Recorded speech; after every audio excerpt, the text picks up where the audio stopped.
Hey everybody, getting ready to start another stream here. Just gonna post the link around like usual, and then I'll be right with you in just a moment here.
Alright, we're back from the ad break.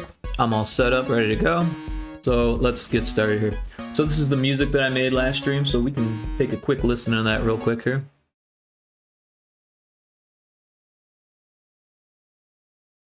We'll start it from the top.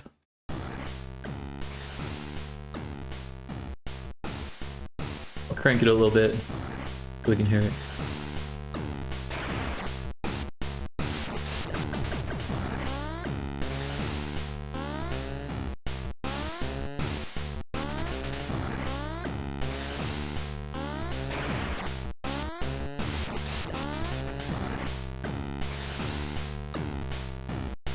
So it starts over there.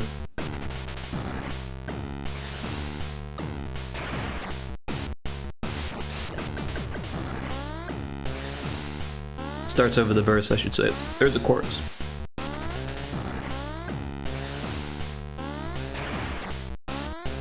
And here comes the chorus.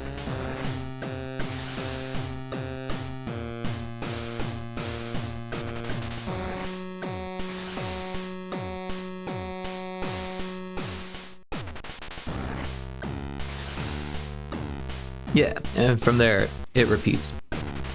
I think this is going to be something like a title screen music, so it doesn't need to be too in-depth, just, you know, maybe if there's some settings, you know, to turn off the music.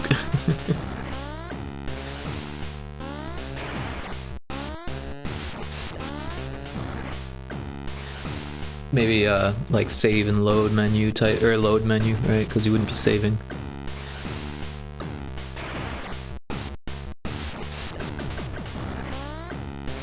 Not really sure how we're going to handle all that. There's going to be a level select or like an overworld or anything like that. We're kind of waiting to see how much memory we have. And honestly, things are looking pretty good. If we exit this and head to the game world, I'll throw the regular music back on. I'll turn it down a little bit so we're not overpowering anything here. Where did it go? Oh, it ended. So yeah, if we take a look, if we do a build, it'll actually tell us, oh hey, young halfling, how you doing? Welcome in. Thanks for the check-in. So yeah, I'm just doing a build here so we can see how much memory is being used. Evening, yeah, absolutely.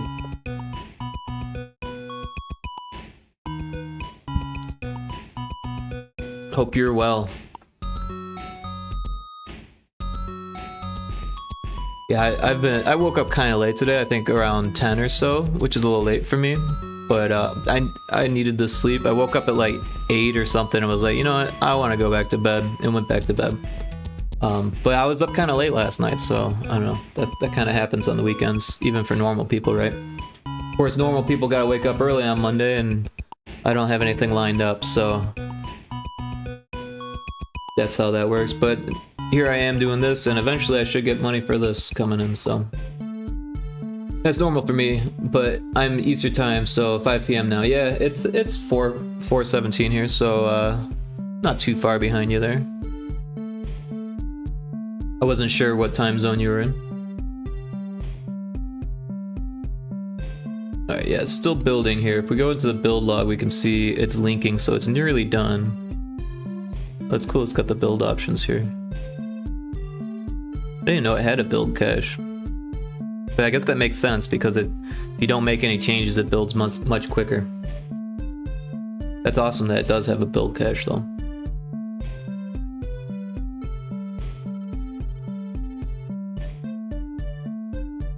But yeah, glad to see you in the chat, as always.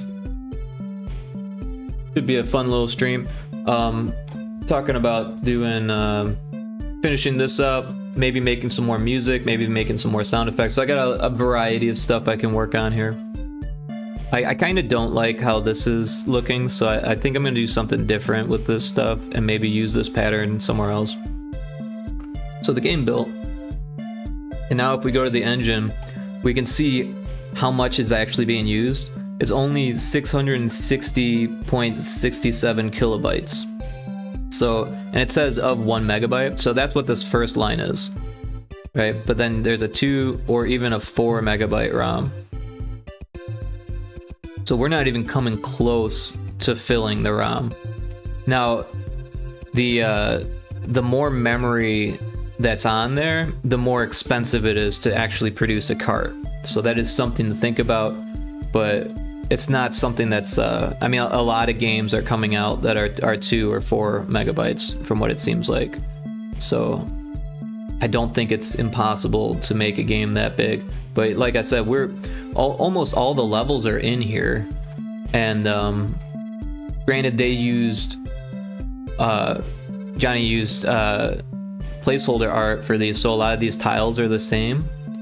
But I don't think that's the way, or I'm not really sure exactly how the background art works. I don't think it tears it apart in the tiles too much, or maybe it does, I don't really know. But I'm pretty sure that adding the art isn't going to add that much to it because we've already got art in there. Maybe I'm wrong, but also we're kind of doing like 4 levels and then changing the art. Great accomplishment in optimization. Yeah, honestly, I don't really know exactly how well the GB Studio does its own optimizations, but it seems to do phenomenally. It's just it feels like it knows more about the stuff than I do, you know, and that's a good thing. I mean, not that I shouldn't know the stuff, but it does a great job of like using the right amount of tiles, or the right amount of palettes and stuff like that, or even making do with what you give it, which is really cool. I mean, obviously if you give it a whole bunch of palettes, it's gonna like not be able to do that, but it'll produce something. But yeah, there's a lot of art to be done, so that's kind of why I'm chipping away at it. But yeah, so I've got what, 4 for the castle, and then 4 for the factory type thing, the bio factory, I guess is what it is. And then we've got 4 for this Egyptian like temple type thing, and now we're doing 4 for this foundry type setting. So that's probably a good spot to start, I think, is to just jump back into this foundry stuff, because I kind of have an idea for what I want to do with this. I'm just gonna draw it on this art layer, and let's see here. I kind of like that palette, but I want it to be different, so let's try something else. I kind of want to make something new, so we'll use this color for the dark because that's kind of universal, and then for these 3 we'll try something new.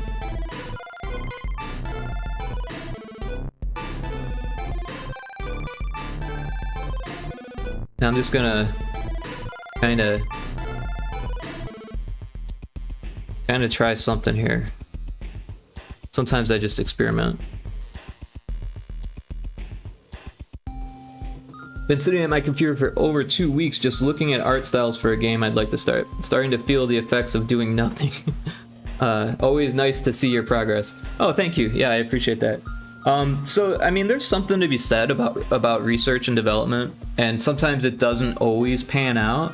So you gotta kind of have to like take that in stride, but also like be aware that sometimes when you're like, even just today I was researching Twitch integration, and I don't even have a project that uses Twitch integration. In fact, I do mostly Game Boy stuff these days, so like there's no way you're gonna get Twitch integration in there. But I do Unity stuff as well, and there's like a lot more tools for Twitch integration than there were last time I looked into it. So like it would be cool to do something Twitch integrated, but I was just kind of noodling in it for my own, sake.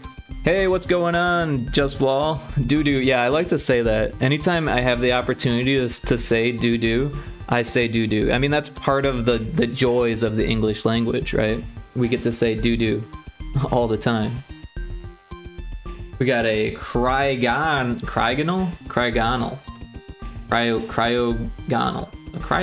in chat. I'm gonna try to catch it because that sounds cool. Cryogonal.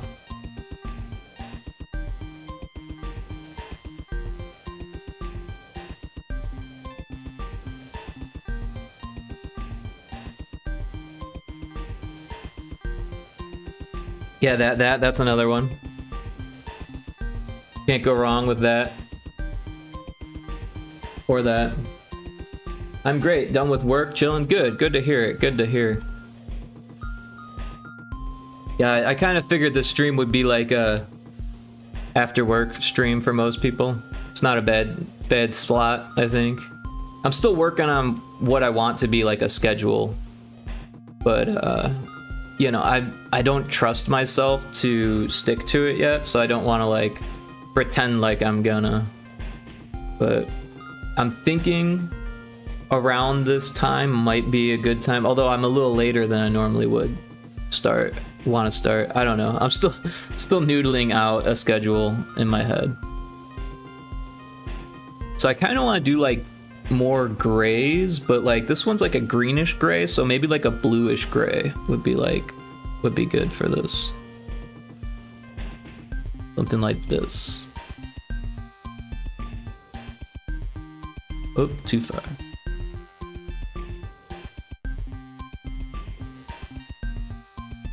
I'm the same way. There can be no schedule.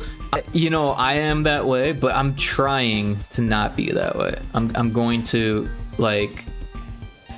I'm going to have a schedule. I keep telling myself that, but I'm not gonna do it before I'm ready, if that makes sense.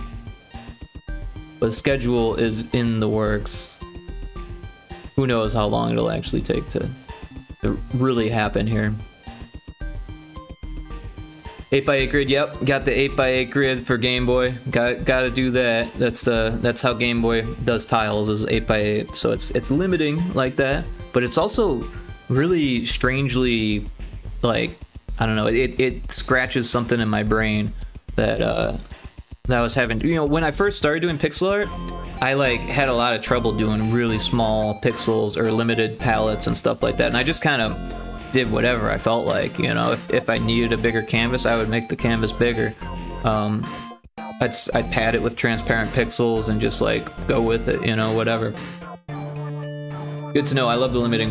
Been working in 64x64 lately, which is massive for me. Yeah, I do like 64x64, but honestly, yeah, I had an easier time with bigger canvas sizes than smaller ones. So it's been a challenge for me, but it's also been a good challenge in a way. Oh, what did I do here? So we want this to be there, or actually we want it to be there, and then this one to be there, and then we can actually just get rid of those. And then this one is still unknown, so I kind of want to do something a little bit lighter and maybe just a little bit of hue shift. I think that works. And then we'll do the same thing over here,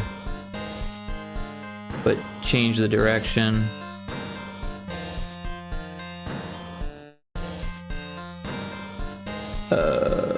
Because yeah, there'll be like a shadow going this way. The light source is coming this way, kind of like this block is.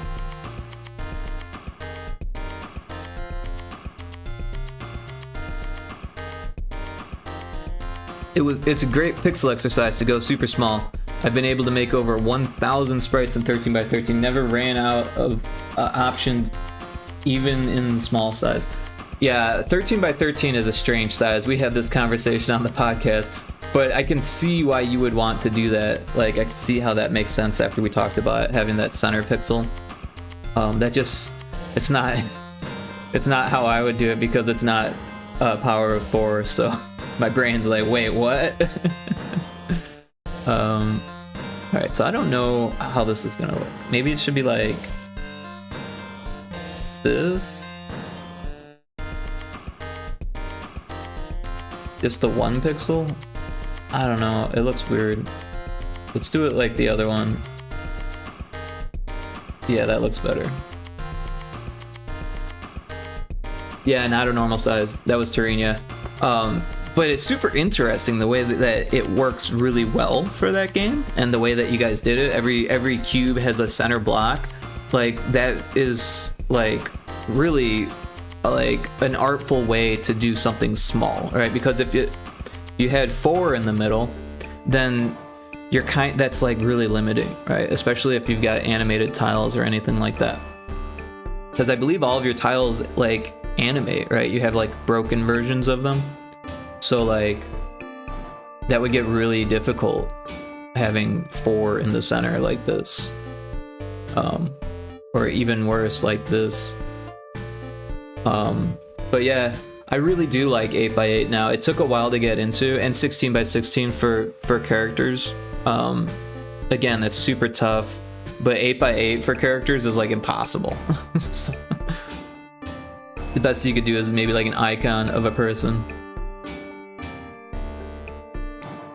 Like, I don't even know, but if I tried to draw one, I would need symmetry, I think.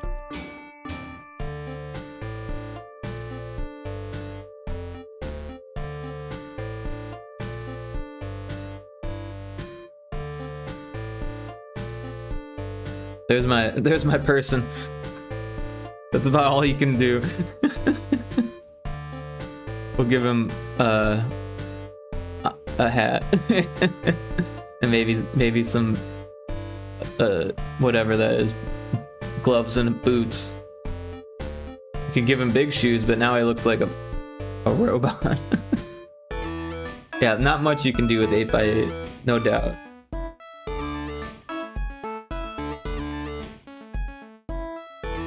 It worked for what we needed. There were a lot of animated sprites. Terrain Player is 9x5.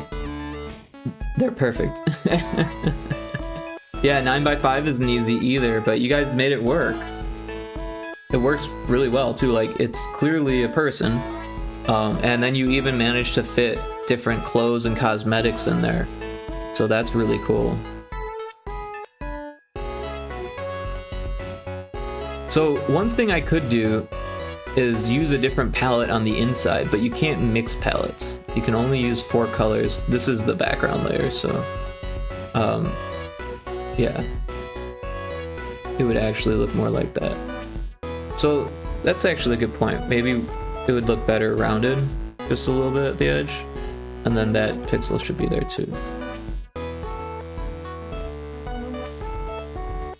But these inside pixels, I could use a different palette if I have enough palettes.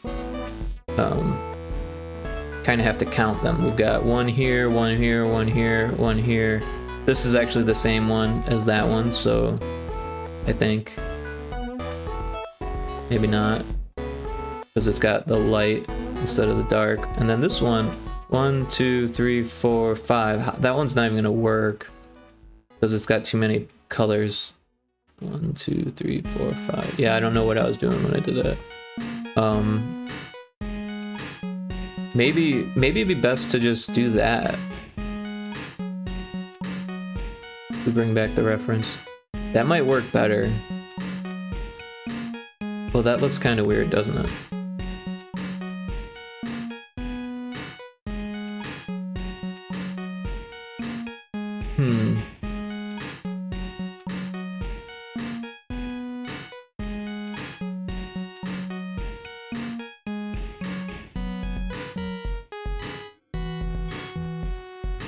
One, 2, 3, 4. Oh no, there is 4.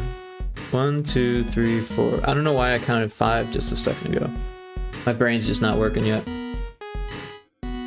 The extra pixel high helped. Yeah, for sure. That's what I'm bad at. Limited palettes. Limited palettes is tough. And then Game Boy Color is like even more limited because it's not 16-bit, I think, or something. It's got less colors than what we're used to. I have also not messed around with 2-bit art either. 2-bit, I know 1-bit is 2 colors, right? Like 1-bit, that's it, yeah. I'm sure there is 2-bit, I just don't know what it is. Maybe 4 colors.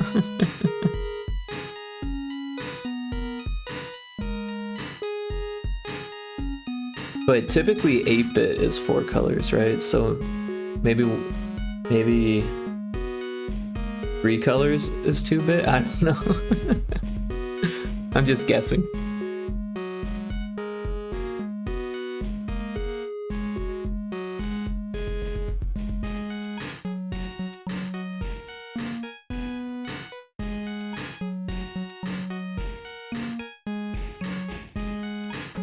So something like this might work, like bricks.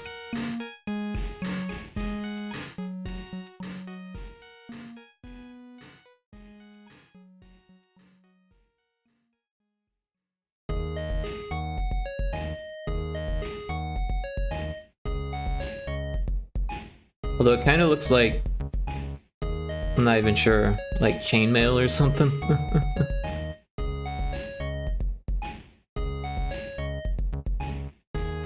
Also, not sure how this will work if I rotate it. Maybe we do this, and then maybe flip it for that.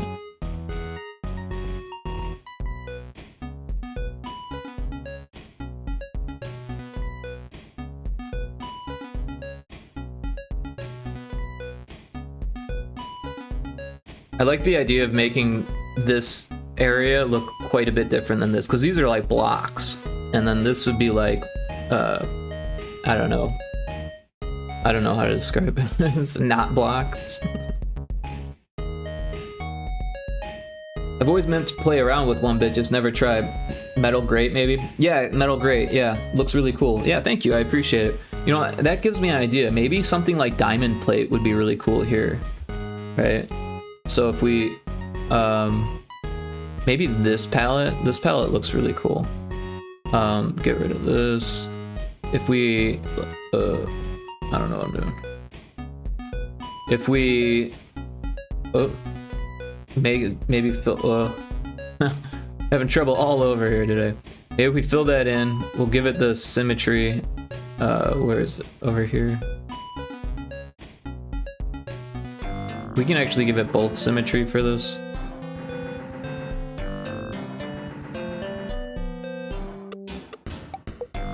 And then, I don't know if you've ever done like welding or something like that, but sometimes they'll have this diamond plate stuff, and it's like kind of interesting. Because it's like, I guess it's gonna be hard to do with this. Yeah, it doesn't really. Yeah, diamond plate is hard to do in this many pixels, unfortunately.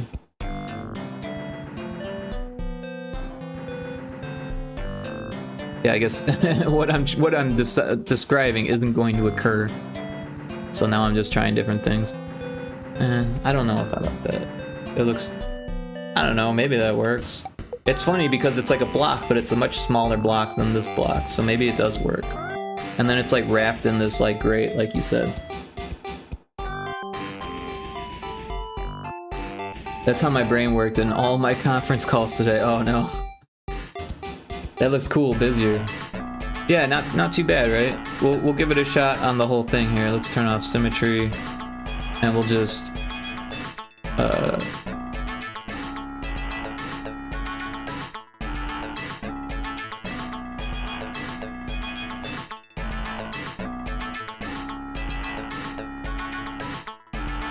yeah, it almost has like three-dimensionality to it, right? Because it's like so much lighter than this palette.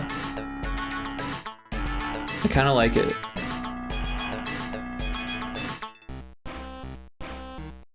These corners are going to be kind of brutal though. So I'm not really sure if the pattern, yeah, because the pattern doesn't line up perfectly there.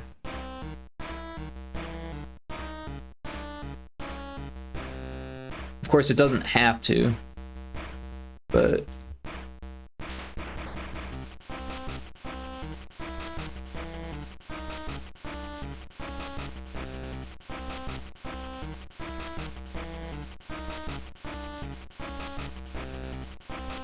that doesn't look too bad. And then maybe we can just use this corner on this side and flip it.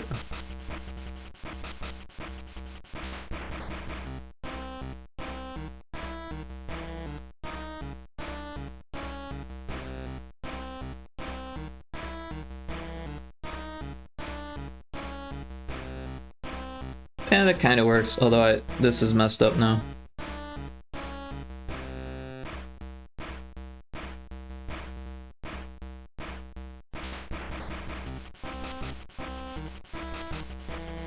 Yeah, I kind of like that. There is a Mightyena in chat.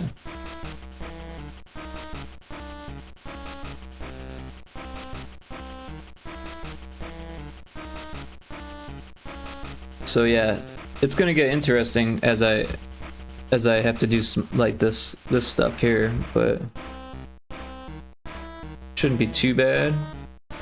And just kind of rotate these or flip them as needed.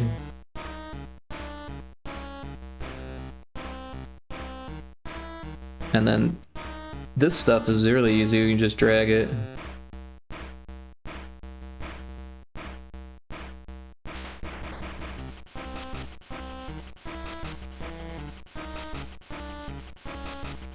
And just kind of get the outlines in first and then deal with the rest later. Oh.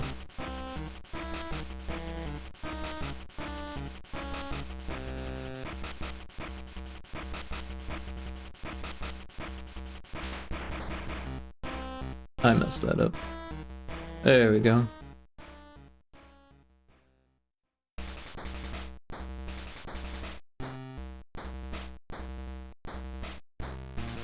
But yeah, that's so exciting that you got a release date planned for the Hunter's Path.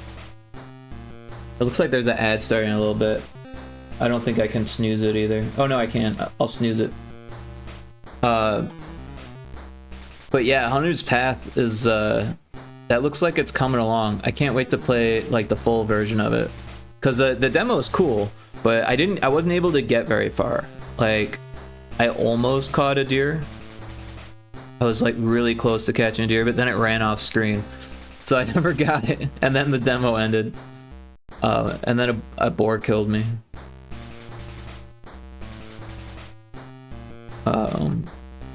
But yeah, I was having a lot of fun with it, and then watching Electric Mindset with his save that he's got going, where he created the Hunter's Path. That was funny. That was good stuff. Demo was fun, limited but fun. Yeah, no, I had fun with it for sure.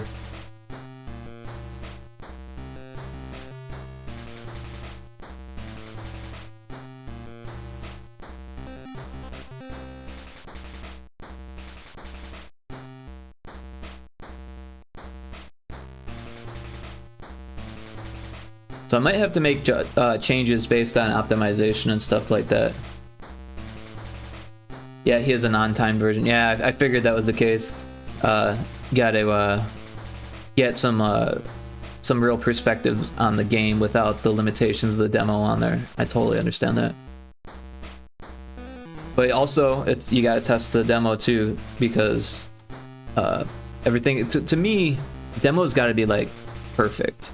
Like, the game should be perfect too, don't get me wrong, but if the demo's not perfect, it stands out like crazy, right?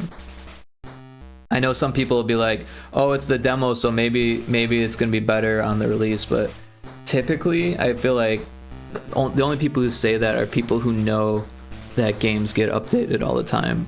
But a lot of times people go into it thinking that this is the final product, this is it, and the demo is a reflection of that. And when it's not perfect, it's like, oh well, I'm definitely not going to buy the game if the demo's not perfect. I think they can't even do the demo. The demo is a smaller version, right? And they don't realize how difficult it is to make a good demo.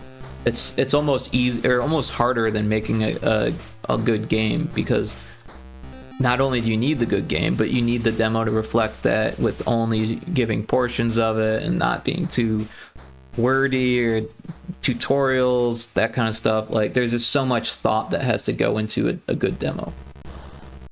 We've almost doubled the amount of placeable benches since the demo launch.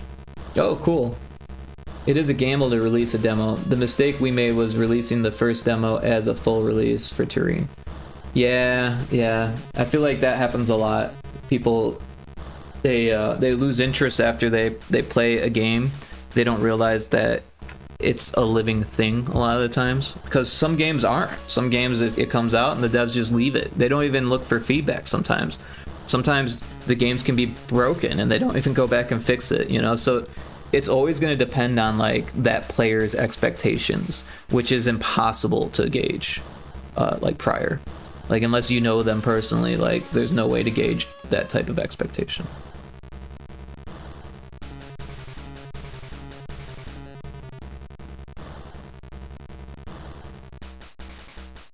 Oop.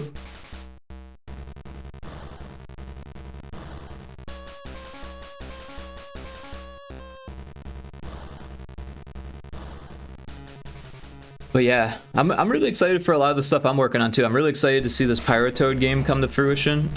Like, I just posted a bunch of stuff in different Discords, and that actually went over pretty well. I mean, some of the bigger Discords, like the itch.io Discord, or like, you know, I don't even know, some of the bigger ones did it. Obviously, just, you know, people just, they post stuff and it gets buried real quick. But even some of, I think it was like Game Dev League, even that one, like, I've got a couple emotes from people before it got buried, and that's always a good sign to me when you post your promotional materials and people get excited for them. That's awesome, because, you know, it's a promo material. It's like, sometimes people see that shit as spam, you know, so you gotta like make it look like it's not spam, you know what I mean? And like, you know, if you post a link with it, sometimes that makes it look worse. Sometimes you want them to like ask you personally where the link is, because then it like not only shows that they're interested in, but it not only does it show that they're interested in what you're doing, but it like forces them to do the footwork, which like implants the thought and the feeling in their brain deeper, right? Because it's their own volition, right? That's one thing that we learned in somewhere. I can't remember where I learned, maybe in school, but making people do things by their own volition, they're much more like inclined to follow through. I can't remember who it was that told me this, but like the example was people scheduling appointments, and it was like, we'll just flip the top and that will work, right? Or should we flip this too? Sorry, I'm like mid-conversation thinking out loud.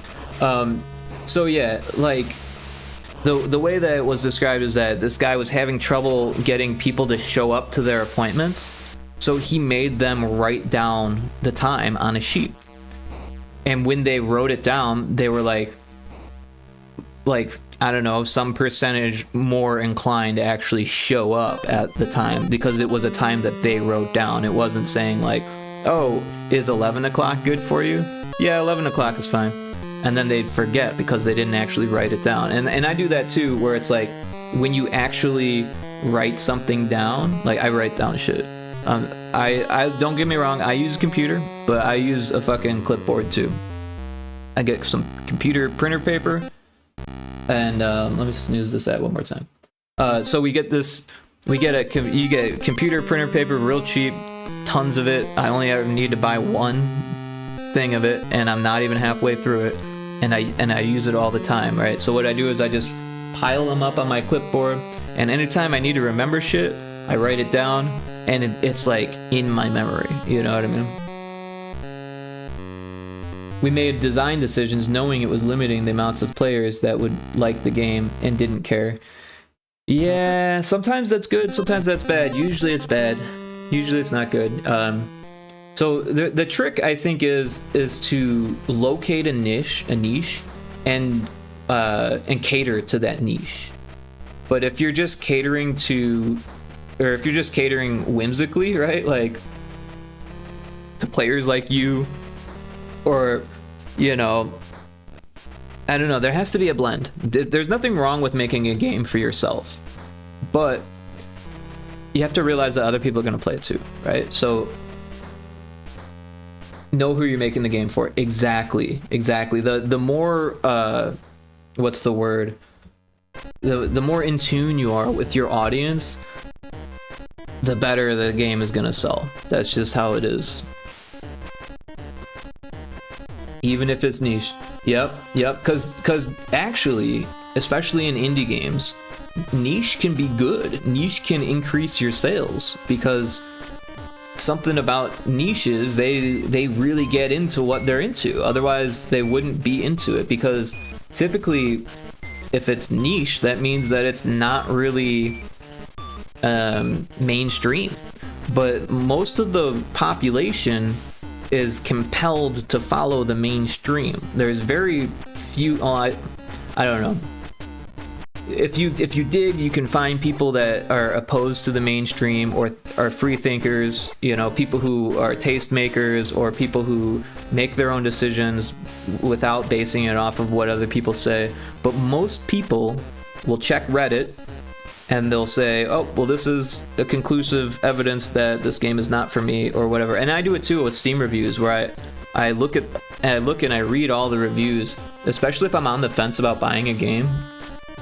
And I'll just look at the negative ones. I won't even read the positive ones, because I already, you know, kind of want to buy the game. So now I'm looking for reasons not to buy the game, right? Because it's like my conscience is like, dude, do you really need another game? And I'm like, maybe I don't need another game. So I look for reasons not to get the game, and I fall victim to not playing games that I would enjoy because other people have told me that they didn't enjoy it. And that's kind of ridiculous, really. Didn't I have another color? Yeah.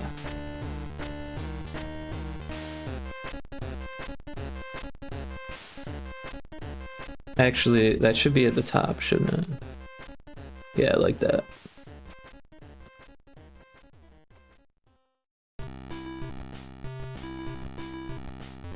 As long as you execute on the features. Yep, absolutely. Most players are one or the other. Yeah, that's a pretty good way of looking at it. I'm sure there's some like blurring and you know, of the line, right, where the line blurs or whatever, but I think it's safe to kind of group and generalize players together when it's such a large scale. When you're dealing with something smaller, like your own Discord community, obviously you don't want to generalize them. But when it's like an amorphous blob of potential customers, like, yeah, it's okay to generalize them into two camps, I think. And because that's pretty accurate. There's tastemakers, and then there's people who follow the tastemakers, followers, right? If we're gonna generalize it, that's pretty accurate. I don't know exactly where I fall. I don't think I'm a tastemaker so much, because I don't sit there and actively like say, hey everybody, this is the game you need to play today. But I kind of passively only promote games that I'm like comfortable promoting, right? I buy games with the same game loop. Do I really need 22 crafting survival games? I hear that. I mean, I used to be more like that. Now I'm kind of, I don't know. I don't buy as many games as I used to, I think. That's part of it. Looks like we got an ad starting in 3 minutes here. And I'm all out of snoozes on it.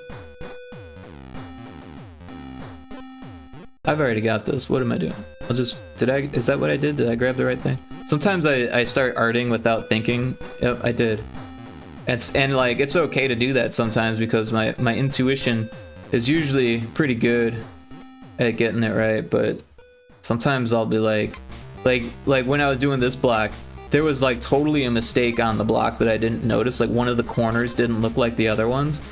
And I like copy and pasted it all over all of these blocks, and then I realized that I was like, oh, those are all wrong. And I had to go over every single one of them again. And I probably missed some in the process.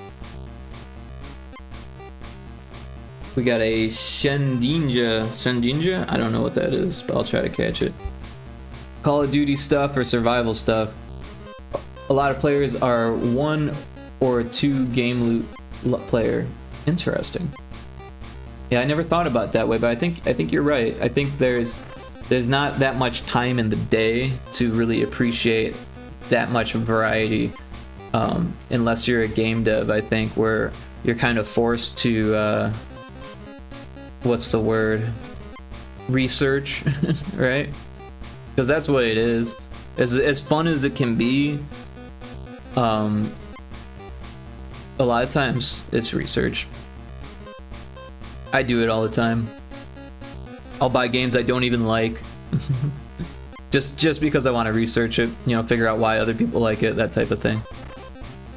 One good example is Animal Crossing. Everyone was playing the crap out of it, and I was like, well, I guess I gotta figure out why. Why is everyone playing the crap out of it? And I did. I ended up playing like 350 hours of it or something like that, which is a lot for me, but like not that much compared to other people who played that game, because even one of my good friends played over 1,000 hours on it, and he doesn't play those games either. So indies have it all: platformers, abstract, simple, so many. Oh yeah, no, it's endless with indies. You can really do just about anything, and hopefully it sells. But yeah, that's part of the whole lottery. My wife cracked out on Animal Crossing. A lot of people did. Well, during that era, it was like really easy because of the whole COVID thing. So I totally got that. But also, I didn't really feel it as hard because my gaming crowd wasn't there for that, and I'm not good at like going out and meeting people. I think I went to like one other person's island. Anyways, there's the ad starting in like 5 seconds here. So, and I can't snooze it anymore. So I'll be back after the ad break. Oh, now it says it's starting soon. So there's an ad starting soon. And I'm gonna take a little break here. But I'll be right back. It's only a 2-minute ad break or whatever.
So yeah, the ad break is over, but then I started making tea, so this is just gonna take another second. The water's already starting to boil, so I'll be right back.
All right, I am back. Thank you for everyone for your patience. I very much appreciate it.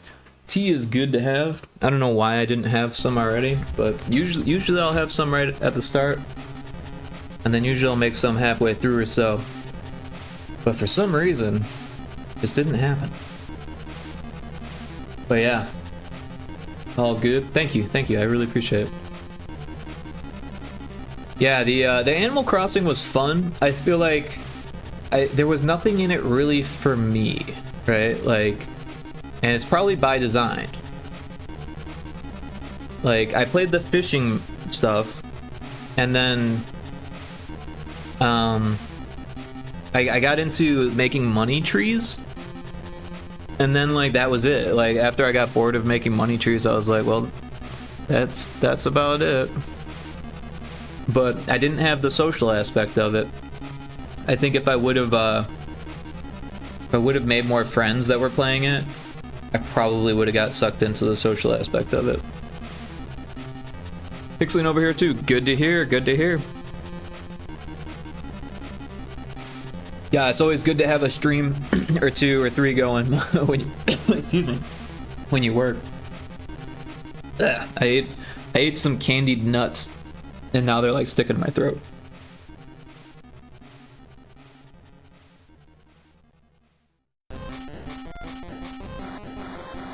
I like the indie Dinkum more. I don't know Dinkum. Let's take a look. Never heard of this one. Dinkum. Oh, look at that. Interesting. The the key art looks a little bit scary. Not gonna lie. Looks like one of those mobile games. Dime a dozen mobile games. But I'm not giving it enough credit, I'm sure. If you enjoy it, it's probably pretty decent. And obviously, it's got a lot of reviews, although it looks expensive. Well, not compared to Animal Crossing. Oh yeah, okay, wow, look at that. That does not look mobile-y at all. It's just the key art that scares me.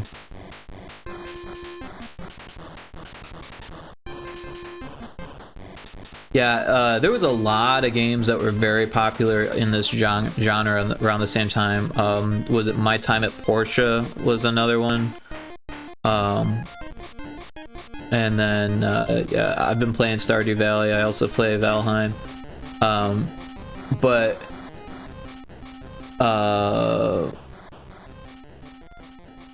What's the other one I'm trying to think of? Oh, there's a new Hello Kitty game that is apparently a lot like Animal Crossing that people are playing. So, oh, what happened here?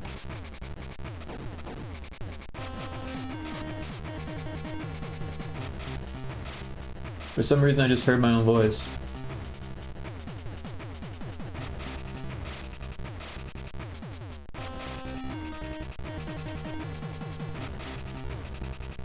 Well, I don't anymore, so that's good.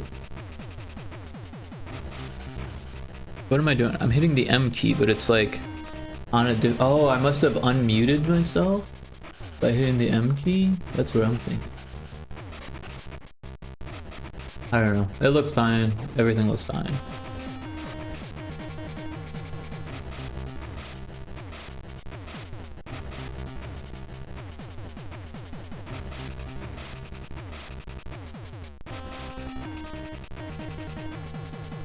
Hello Kitty Adventure Island, know all about it. Yeah, no, I've been seeing some people stream it, just like not even going out looking for it. Like, people will raid into it and stuff like that. So I'm out for a streamer, and she's got a YouTube playlist for it. Interesting. YouTube playlist meaning music, or meaning like other content creators or something like that. Not sure exactly what you mean there.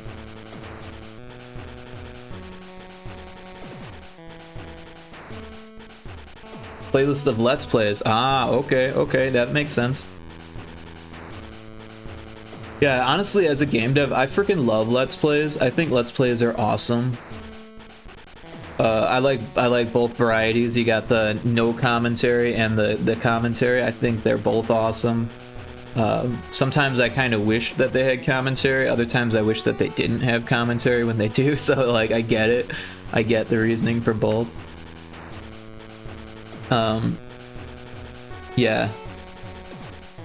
Like, one game I worked on called Lil Screamies, it does not have a whole lot of commentary videos. But there's a lot of Let's Plays, and I'm like, I'm all for it, you know, that's totally cool. But it would be cool to get more feedback, I feel like, but also, like, sometimes it's hard, you know, people don't give good feedback, or they don't even speak English, or you never know, right?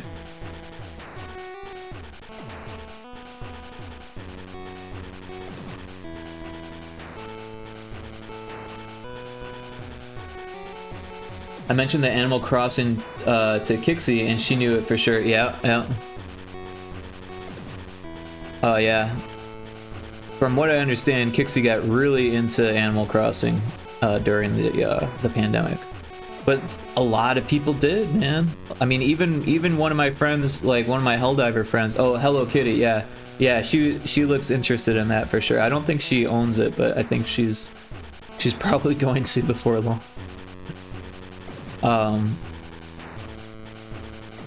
Yeah.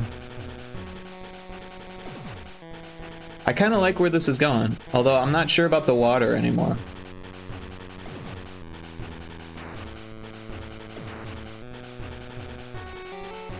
Also, I'm not sure about this anymore, because it could just be this. It just seems kind of arbitrary that it's there, when this looks more like, yeah, I'm gonna go ahead and do that.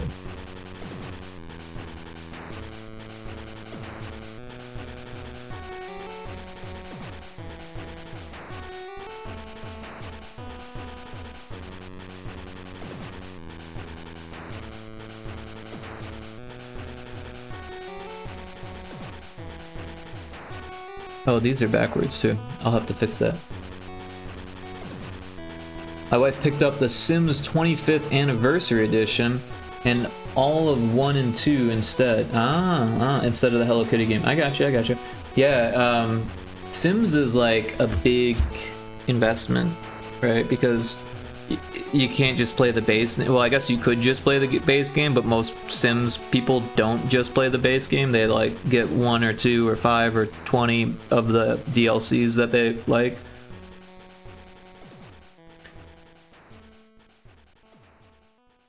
I dated one girl who was, oh, I'm all out of Ultra Balls.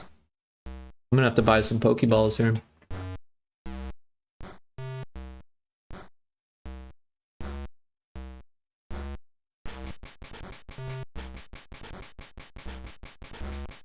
Well, let's see. I've got $81,000 in Pokemon money. So what's that divided by 2? Like $40,000. So I could get 40 Ultra Balls. Poke Shop Ultra Ball 40. And then I could get, let's take a look at my funds now. So now I have 41,000. So what's that divided by 300? 41,000 divided, wait, is this time? I no longer need time. 41,000 divided by 300. So 136. We'll go ahead and buy those then too. Poke Shop, Pokeball, 136. Oh, you can't buy more than 100 at a time. Okay. Okay. Let's try that with just 100 then.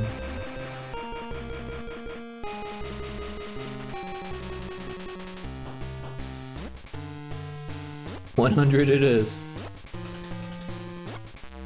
Well, now I don't have to worry about Pokeballs anymore.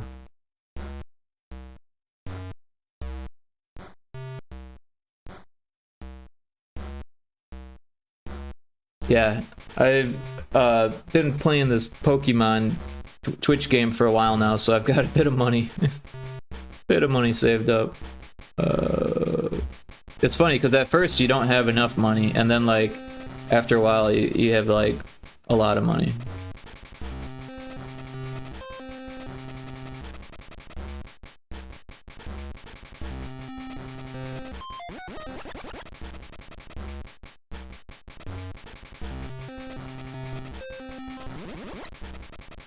How do you buy the cheap ones? Is that the Pokeball? Yeah, Pokeball's the cheap one. They're only 300.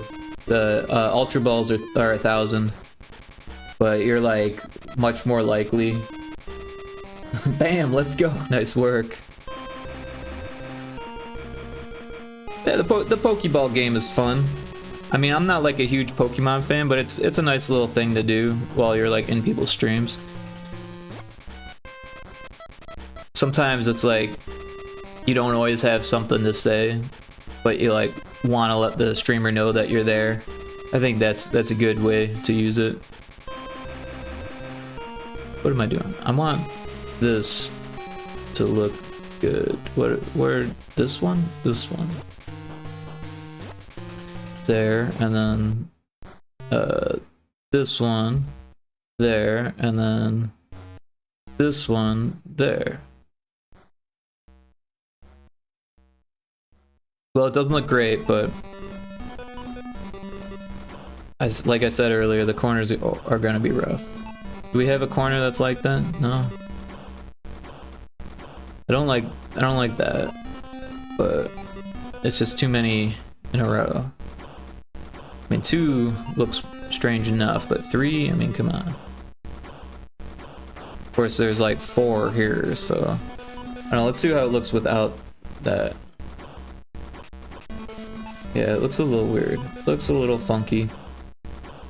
Let's try this. That actually looks much better.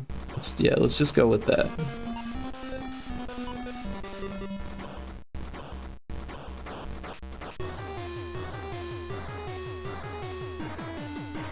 And then we've got pretty much all the pieces we need to finish this now.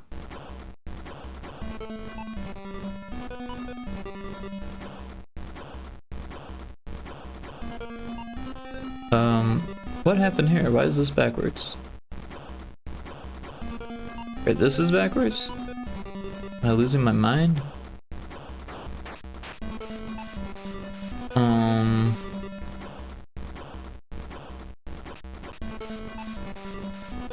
What did I do wrong?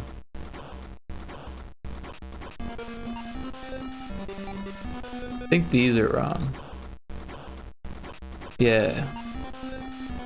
Because this was supposed to be flipped. Oops. I wanted to grab all of those. There. There. Oh, why is it doing that? Wait a minute. There. Like that. That actually works okay. But honestly, I was thinking this would go there.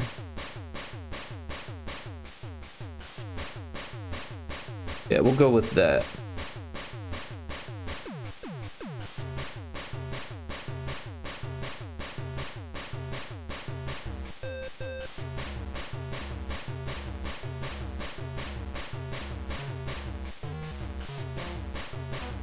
Alright, and these ones are weird too, right? Yeah. Because we want that. And then that. Yep. And then we'll grab this corner. And this thing. And then this one. Oh, oh, there we go. I kind of like that, but again, the water is like too similar to this, so maybe change the palette on this, or maybe change the palette on the water. I think I'm going to change the water because it just looks too bright compared to the rest of the game. But the thing is that it's using that palette, so...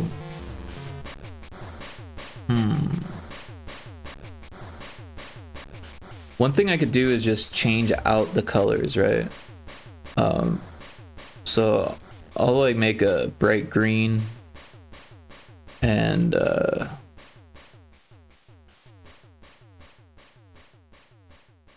we'll change that and 1, 2, 3, 4.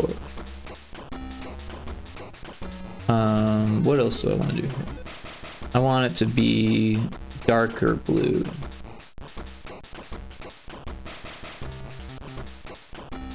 Maybe like a purplish, grayish, darker blue. Something like that. Something closer to the background. Let's start with that, and then we'll make it a little lighter, maybe. A little bit more lighter. That actually looks kind of cool, but if we're making a new palette, we might as well change the rest of it too.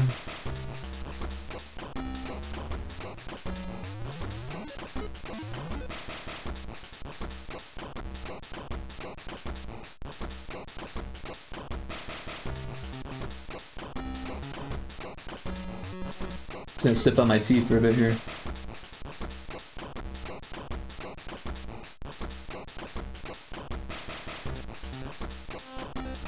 Tea is so good. Yeah, I've been drinking this Bigelow brand ginger snappish flavor is what it's called. What is the game loop for this game? Platformer type game with checkpoints? We could check it out. It's actually running in the background here. So there's no checkpoints or anything yet. It's all level based, and the levels aren't like crazy big. So if we do a save system, which we probably will, it'll probably have like an overworld, I'm thinking. And then this like saving would be between levels. But yeah, the basic mechanic of the game is to light yourself on fire and then to take care of obstacles with the fire. Everything else is just jumping and dodging mostly.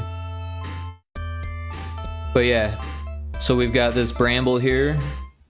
We shoot fire at it and then we can go past it. We grab the key. That's another basic mechanic, because the key is in every level and we use the key. That's actually going to be animated. There's a lot of animations that aren't quite in there yet. When you're on fire, you have 1 bullet. Yep, that's the key. It makes it a puzzle platformer. Obviously, here you can go kind of crazy with it because it's like right there. But later in the game, there's less opportunities, and then there's also like things that only light you on fire once. And the game gets really hard. Like, honestly, these first levels, I'm making them look kind of easy, but the first time I played them, I was like really having trouble with it. But I'm really pleased with Johnny Mangiro's game design philosophies, where you can kind of they kind of unfold as you're playing, right? And you learn from your mistakes if you're good enough.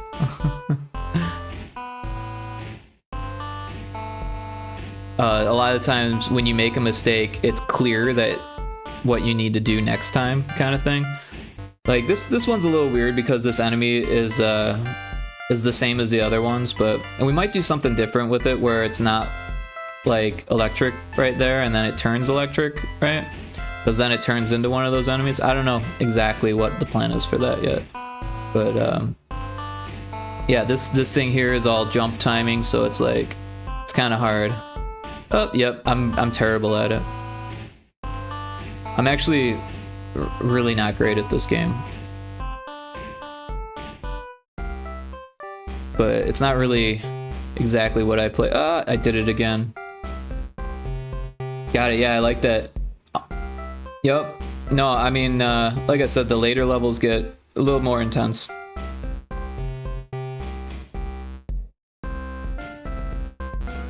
I'm so bad at that. It's like the timing is just in the right spot to make it really hard, because you gotta like judge your jump and then like where that little lightning bolt thing is gonna be. So you don't want to like line it up too much, but it's got it's got to be close. Too close and then you get hit.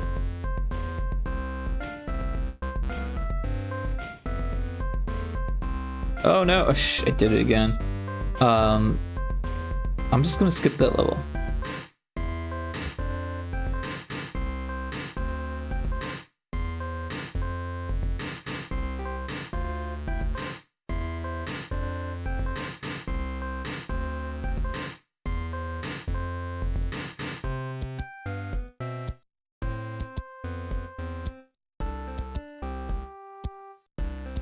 Cool idea. So you're working on additional level sprite in stream? God mode.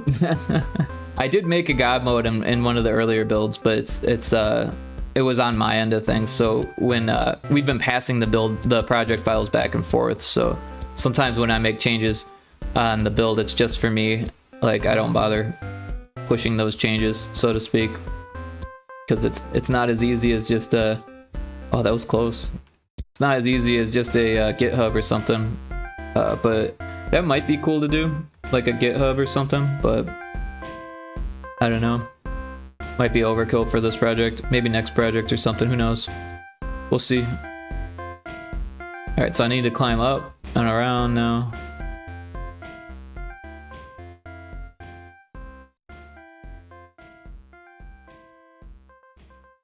Since I have the key, we can beat the level. I see repositories are cool, more work than needed sometimes. Yeah, exactly. Sometimes they can really mess things up. I remember one time I was at a game jam, and this was like an in-person game jam at the University of Advancing Technology. I wasn't going to school there, but I was part of a game dev group in Phoenix, and like a lot of the teams were like related to that, and like, or a lot of the people involved in the dev group were related to that school because they might have gone there, or they might have taught there, or whatever, you know. And now it's because the guy who runs that group is a teacher there. Now it's like pretty much completely integrated. Well, anyways, so we would go to this school who would let us use all their computers and stuff, and it would give us a nice, you know, place to do it all together, which was cool. Like, doing a game jam on the computer is fun, but like doing it in person is actually like a lot more fun. Yeah, so we got, oh, I touched the spikes. But yeah, anyways, the point of the story was that this other team, they spent the first this was a 3-day game jam, they spent the first 2 days trying to get their GitHub to work because they couldn't use Unity Collab because they had 5 people on their team. But my team had like 6 people on it or 7 people on it, and we just took turns on who was on the computer that was connected to the Unity Collab, because you could only have 3 back then. I think it's still 3 without having to pay for it. So we just totally bypassed that rule because we were all in the same room. Meanwhile, this other team completely wasn't able to do their game jam because they spent their whole time learning about the downsides of GitHub. So yeah. Oh, there's a Pokemon.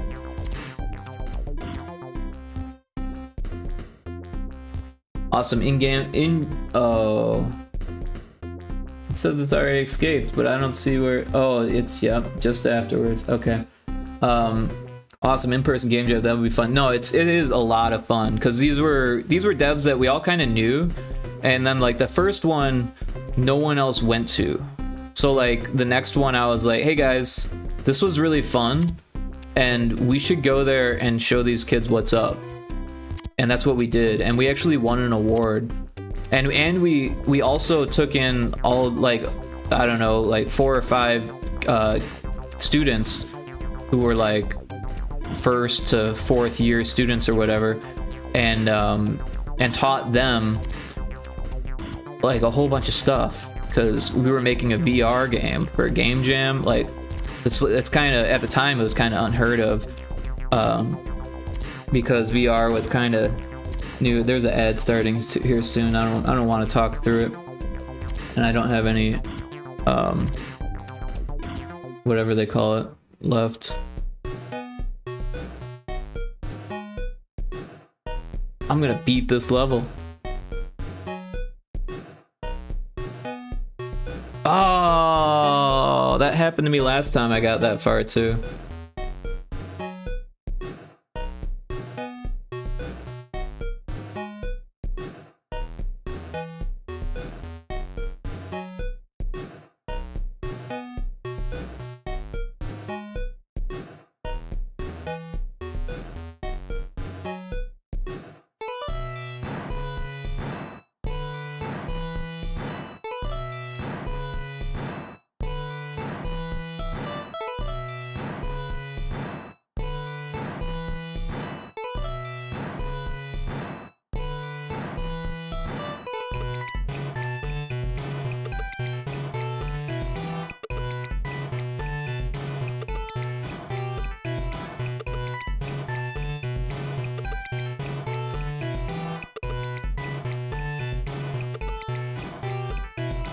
Oh, I went the wrong way.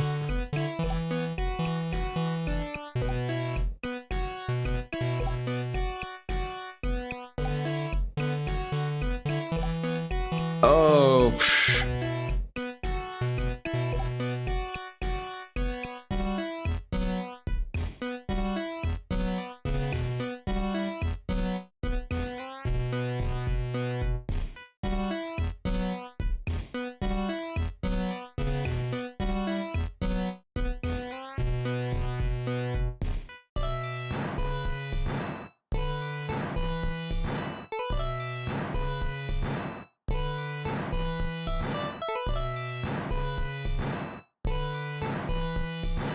Yeah.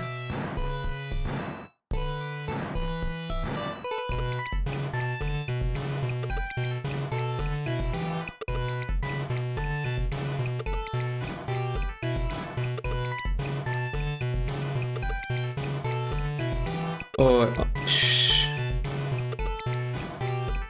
Welcome back from the ad break. Yeah, that was a pretty good death there.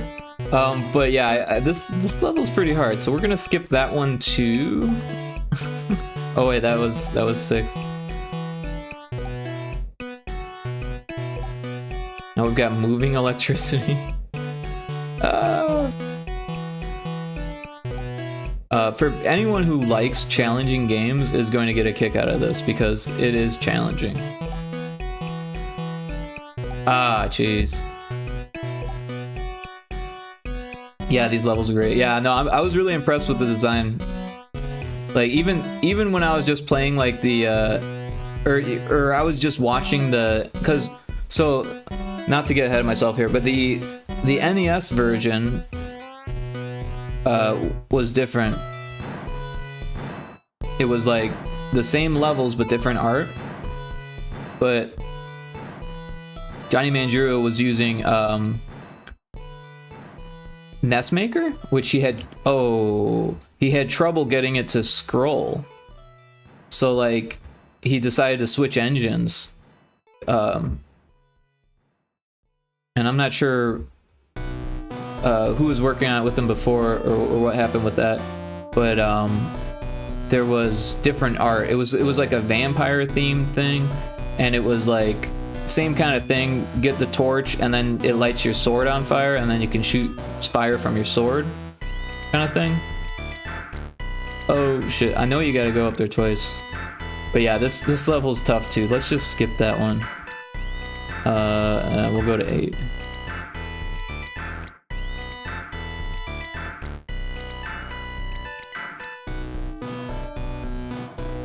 Oh, that's facing the wrong way. That's facing the wrong way too.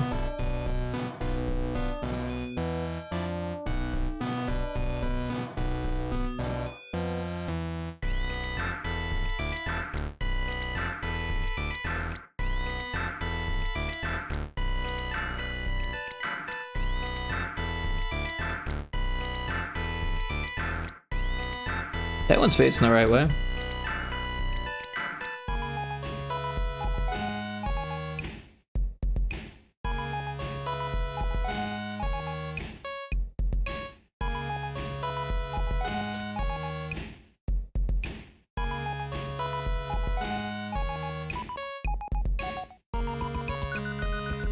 Oh, gotta go the other way.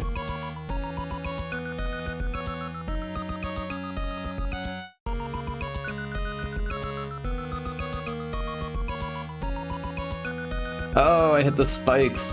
Yeah, moving platforms.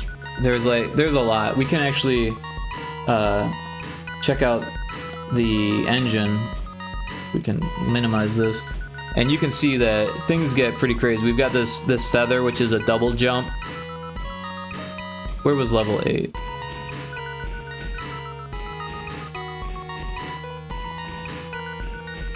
This one. All these are facing the wrong way. Well, not all of them, but those ones were. This one was right.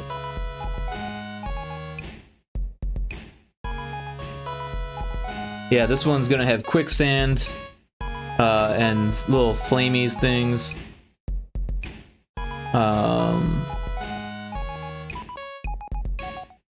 don't know if we ran out of triggers. No, we didn't run out of triggers, so I think those flames just got forgotten. Should be pretty easy to fix. Just like that.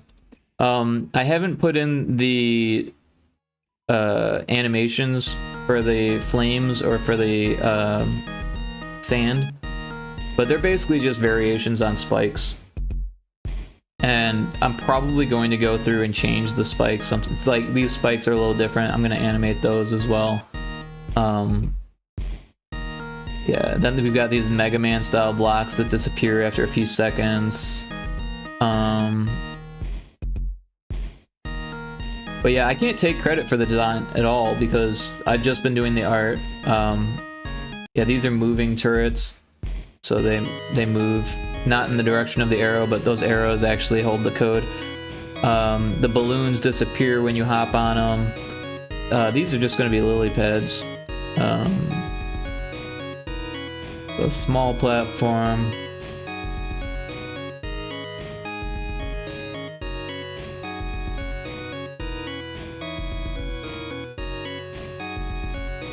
This gardener, I think, is going to be electricity.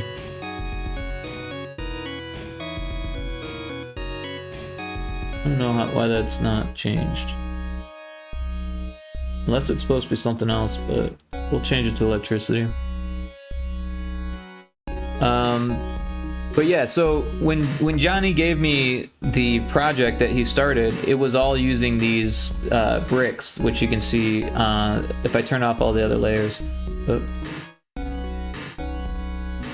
So this is the art that he's giving me. So he's very quickly throwing things together, and I don't even think he drew this himself. I think these were assets or something that he found online, and just used them as placeholder art. Obviously, these spikes are like off grid and stuff like that. He used a warp pipe as like a spring, just because that's just what was available to him, I believe. And since he knew that he was hiring an artist, then that's where I come in and throw on the fancy art layers. And eventually we'll get completely rid of the placeholder art. Yeah, I like how the art changes very different vibes between levels. Thanks. Yeah, no, that was the plan. We'll do 4 levels of each like theme, and then maybe like cutscenes between them also, and then like we're thinking about doing possibly a overworld depending on if we have the space and the means and all that. But it's looking like we will, so I'm kind of excited for that. I think that'd be fun to draw. It'd be a big challenge though to do an overworld, because to incorporate all of those different themes, you only get so many tiles to work with. So if you go over that amount of tiles, things can get really funky. Unless there's no player, unless there's no UI. If it's just a logo or something like that, then you can kind of go for broke on the tiles. But yeah, it'll be fun to do. Maybe animate some of the overworld. I really like Mario 3's overworld, and it's funny because both me and Johnny were both thinking we've been kind of on the same page since we started working together. We're very like-minded people. We're finding out. Like, I was playing Doom on one of the streams. I was playing this Doom mod, and for like the original Doom, and turns out he's a big Doom fan too. You know, like. Doom is actually kind of where I got started, so I think that's interesting.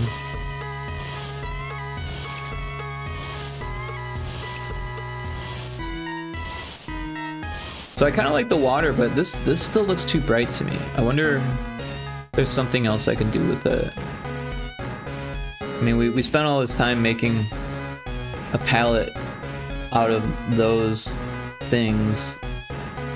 Maybe this color should be this color. That does look better. We look at it without the grid. Yeah, that looks better for sure. But also I feel like this blue is a little light. Wonder if we like tone it down, maybe look better. It seems too saturated now.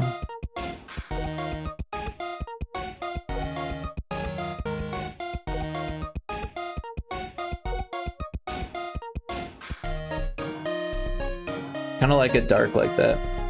Well, I might have to make some adjustments to make it fit all of the palettes, because Game Boy Color only allows for 8 palettes, including the sprite palette, I believe. So 7, and then the sprite palette. Yeah. You can put in some code to change the sprite palette on the fly, but it'll change all of the sprites, I believe, or maybe not. I can't really. No, the sprites. Yeah, I don't know. There's a lot to it. Game Boy Color is a little bit different than what they call the DMG version. The dot matrix graphics, I think is what that is. Yeah, we don't want this to look menacing because it's like a game mechanic, but obviously you're kind of forced to understand it here. Because you can't get across this way. You can't make that jump yet because you don't have the feather. So you're forced to probably die against these spikes first, and then go back and do it that way, and then realize you gotta jump up here to get over the spikes. Of course, there's a bad guy up there, so make it a little bit more difficult, but it's not too hard. get over there, jump over that. I think you can't make the jump back is the deal, so there's probably a torch bug. Oh, we've got a Pokemon. The OG Doom. No, I was actually playing what they call Doom Infinite. Have you excuse me. Yeah, Mario 3 did an amazing job with the overworld. Absolutely. But Doom Infinite, if you haven't checked it out, check it out. It's in beta. It's a mod that uses what they call GZ Doom. So you do have to download GZ Doom to play it, but if you're already into Doom modding, like you probably already have GZ Doom. GZ Doom is like a source engine mod of Doom. It's actually really, really cool. It allows for making Doom levels the traditional way, using sectors and two-dimensional lines and all that stuff, but then you can also add in three-dimensional models made in Blender, or you can make the levels in Blender, and it puts it all together for you. It's like, I mean, there's some learning to it for sure. There's like documentation and all that stuff. I mean, we're talking generations of modding put together now, right? Because shit, when I started modding Doom, I was in high school, which was like 2000 to 2004. I was in high school, so during that era, that's when I started modding Doom. And people had already been doing it since the start, right? Because it came out in 93. So we're talking 93 to 2025. That's a lot of modding. And this is one of the biggest modding communities that ever existed, I would say, if we are speaking cumulatively, right?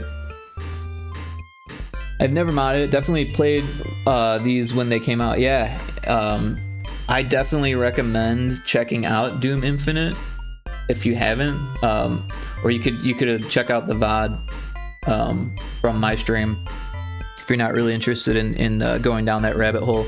But it's worth it, man. If you like Doom, it's a roguelite version of Doom is what it is. So that's why it's Doom Infinite, right? Because you could just keep playing it over and over and over, and it's like super difficult. I haven't beat it. I don't know if you can beat the beta, but I haven't gotten past like level 3, right? Because it changes the levels randomly, and then also it changes everything within the level randomly. Not everything, but most things within the level, and even some of the level gets changed randomly, like the pits, right? Sometimes the pit will be water and you can walk on it. Well, sometimes that same pit, when you go back and play it, is lava, right? Even though it's got like something that you need in the middle of it, it's got lava, so like you might not be able to get to it unless you get like a suit. But all of the pickups and stuff spawn kind of randomly now. They're not all in the same location, and it's like time based, so like the longer you play, the more spawns you get. Trippy, same sound effects. Laugh out loud. I love the original Doom sounds. Yeah, same sound effects. There are some new sprites and new enemies and stuff like that, but mostly it's all pretty much the old stuff. The only new stuff is like for new mechanics that they've added. Like there's what I call a repulsor, which repulses the player from the area, but there's also an attractor. So like there's these pillars that they made, and the art fits the game. You know, it's a 2D billboarded sprites, right? But the attractor sucks you and the enemies into it, and the repulsor pushes you and the enemies away from it. Then there's also like dark versions of all the enemies and the attractor repulsors. So sometimes you just see this blob of darkness and you can't tell what enemy it is, and you can only tell by listening to it or watching the bullets come from it. So sometimes it'll be like a freaking cyber demon or whatever, you know what I mean? Because it's like Doom 2 and Doom 1, and then so it's technically a Doom 2 mod, I think, but it uses levels from Doom 1 also. It's really cool the way they did it. And then yeah, so and then the weapons also have like added perks and stuff. Right, Doom 2 was far superior. I don't know if I would say that. I'd say they were both really, really good. Like I love both of them in implementation, not in game. Yeah, I don't know. They had more money, obviously, at that point. They had more resources, but they also just like pumped it out like super quick. they knew what they were doing when they made Doom 2. Where I feel like they knew what they were doing with Doom 1 too, but they were also learning on the fly. Played a lot too. I played a lot of both of them. Love the OG Doom the most. Gotcha. Yeah, I don't think I could pick one or the other. I really liked them both. I mean, I had the demo of the first one where it was like just the first episode and there was no sound effects. Played the crap out of that one. But eventually I got hold of a copy. I don't think I paid for a Doom game until like in the 2020 era. Before that, I just had them from people like, you know, discs and stuff. They were on CDs. You just copy paste everything on the CD and then you have the game. You know what I mean? But yeah. What about Doom in the Dark Ages about to come out? Yeah, I'm not really, I don't know, not really that interested. They kind of lost me with Doom Eternal, to be honest. It was like all platformery and like jumping. Like, come on, this jumping in first person sucks. We've known this since Turok. How are you not aware of this? You're id Software. You're supposed to be aware that jumping sucks in first person. Don't do that. It's not a jumping game. It's not a platformer. Why did you do that? And then there's like the yellow paint everywhere. It's like everywhere. Not that I have a problem with yellow paint. It's just like, if you can't do it without that, then don't do it, right? If you can't indicate it in some kind of like meaningful way, then don't use that mechanic, right? Because I don't need to feel like I'm Superman while I'm playing fucking Doom. You know what I mean? I could play fucking Spider-Man or Superman in some other fucking game and just fucking shoot zombies in Doom. I'm cool with that. Fuck, the original, you couldn't even jump in the original, right? And that's one of the reasons why I feel like Doom 1 was almost superior to Doom 2, is because you couldn't jump. Yeah, man, yellow paint fail. Yeah, for real. Did you play Doom Eternal? Because I had a hell of a time with it, and it did a bad thing for me, because not only did it like spoil the genre for me a little bit, but it made me not want to play 2016, because I played it at a friend's house, I think, and then I was like, well, if Doom Eternal is this bad, maybe I shouldn't go by 2016.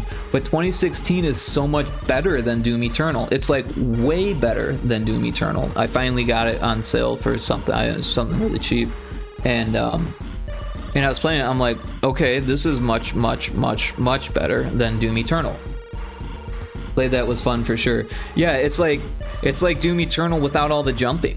So it's like, why? So all Doom Eternal is to me, because I couldn't get past the jumping level, is that it's just like a platformer version of Doom 2016, which to me is a bad idea. Like, I don't know if you played the original Turok, but there's a level in the I think it's the third level, Ancient City. And at the end of it, at the very end of the level, it's like, by the way, hope you're good at jumping, because it's just like these pillars with like endless pits below them, and you have to jump from pillar to pillar to pillar to pillar to pillar, and that is really hard on a Nintendo 64 with the fucking wonky ass controls they had back then. I remember Turok played it a bit. You probably got to this level, died, and said fuck this game, because that was me for a bit. No, I really like the Turok series, actually. I kind of want to get back into it, but again, the controls are still kind of shit, so. Oh, I fucked these up, but that actually looks kind of cool like that. I don't know. We can always change these a little bit, because the shape and the silhouette's the same. Like, players aren't going to get confused by that, I don't think. They might question it at first, but all they need to do is one little experiment with it to realize that it's the same. But also, I don't think you'll need to jump through it, so it doesn't even matter that much. Alright, so yeah. What I did with these guys, these are really easy. I just copied that, or Control B even, to make a paintbrush out of it, and align it to paintbrush. We'll throw on our grid so I don't make any mistakes here. And I just plopped them in by hand, and then went around and did the outline.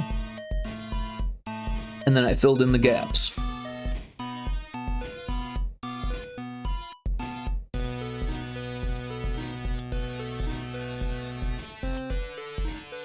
It's nice because it's quick, but I also don't want it to look like it was too quick. So I feel like doing the outline and the filling in the gaps, I think helps. But if anything needs to be changed later, we can do that. At this point, I'm starting to feel like this is taking longer than Johnny would like, and he hasn't given me that indication, but I feel like it's taking longer than I would like it to take, and it's Johnny's design, so I'm sure he would like to see it finished just as much, if not more, than me. And you know, I've been going through all that life stuff with my mom and moving and all that stuff, so things have been pretty slow on my side. So I'm trying to pick up the pace a bit. First person jumping equals shit. Yes, exactly. Exactly. It's like a Slipknot song. Gotta get my daughter from school, lurk mode enabled. No problem, man. Have a good lurk. Appreciate it.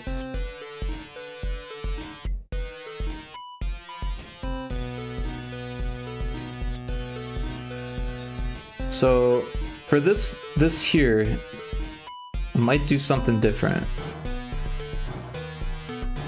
What if we grab the inside of this, maybe? Well, how many pixels is it? Yeah, like that.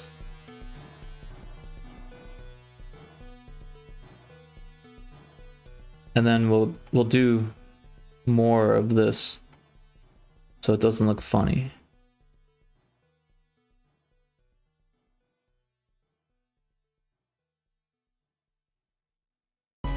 Same thing here.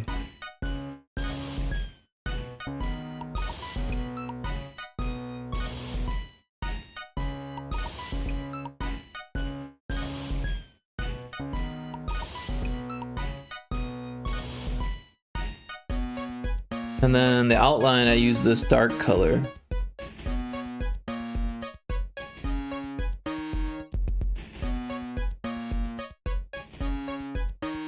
Oh, did I not control D?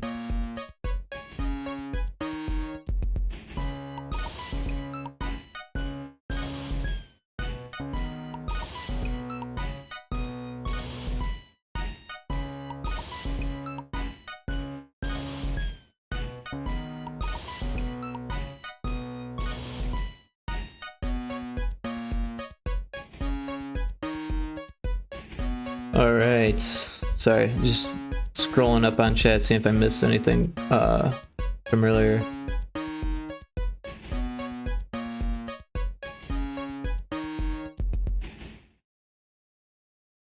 Yeah, so I got the outline. Do the top part here real quickly.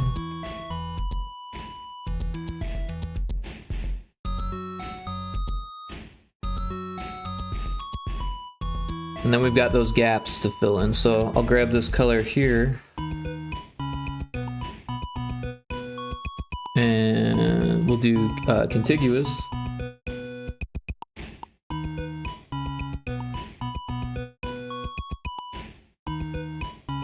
And if we don't do contiguous, it'll fill in everything, so that's not what we want. So it does take a little bit, but I just did that whole chunk with one, so it's not too bad. Oh, we didn't do the outline for those in the middle. That one's all filled in. Alright, so let's do the outline for those in the middle.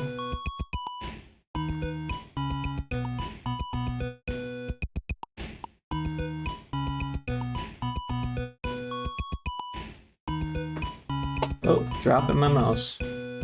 Sorry about that. Just checking a text message here.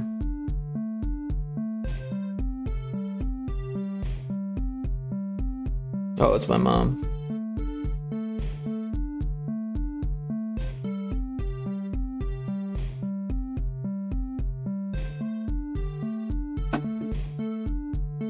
All right.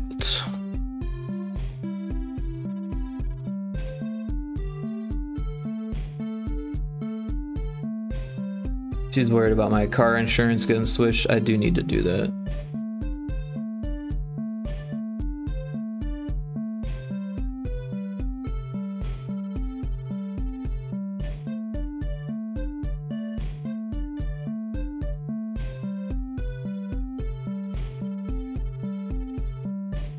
But I like how this is looking. The background's gonna need some work, obviously. We probably don't need all of it. Just grab a little bit to start.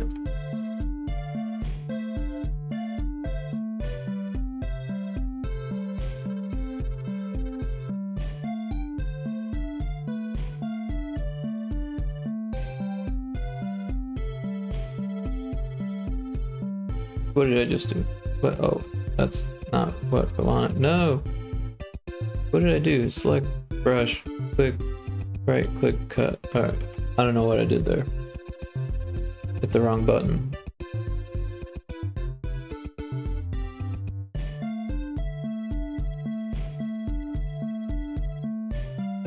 Is that right? Did I fuck that up?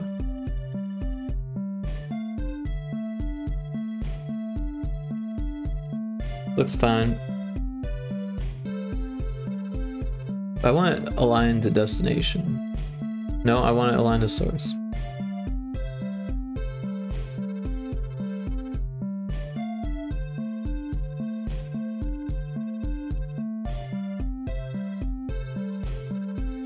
There's the ad starting soon. We'll take a little break during that.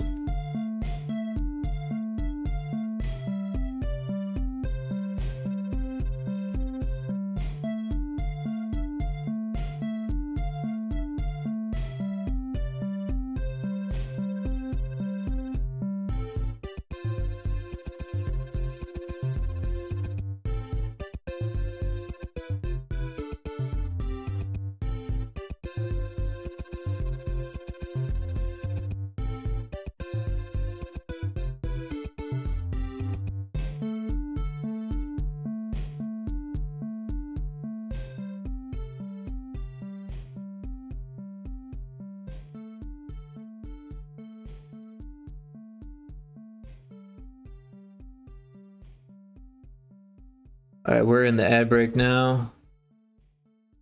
So I will take a break and we'll be back in a minute and 45 seconds.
We are back from the ad break. Thank you everyone for your patience, and it's gonna keep going here.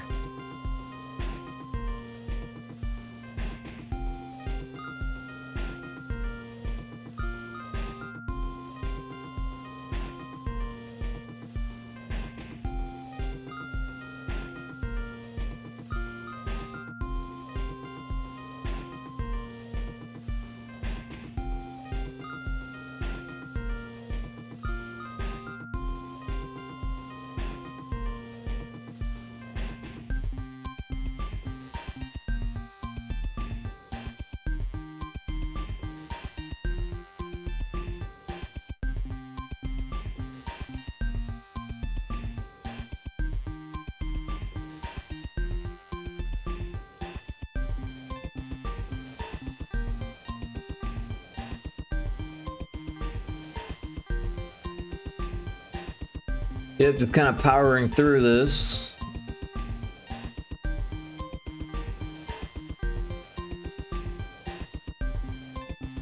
Might have to do some optimizations, like I mentioned, but it shouldn't be anything too crazy.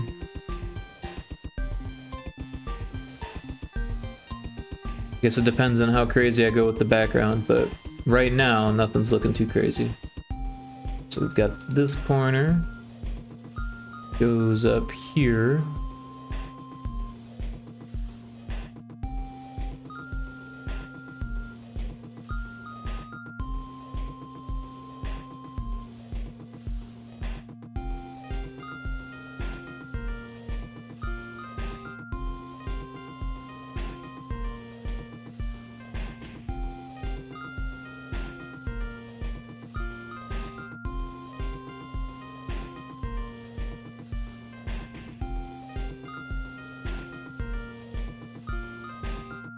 And then this corner.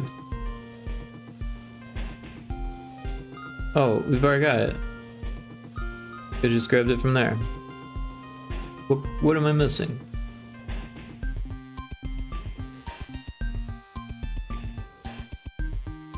The inside corners.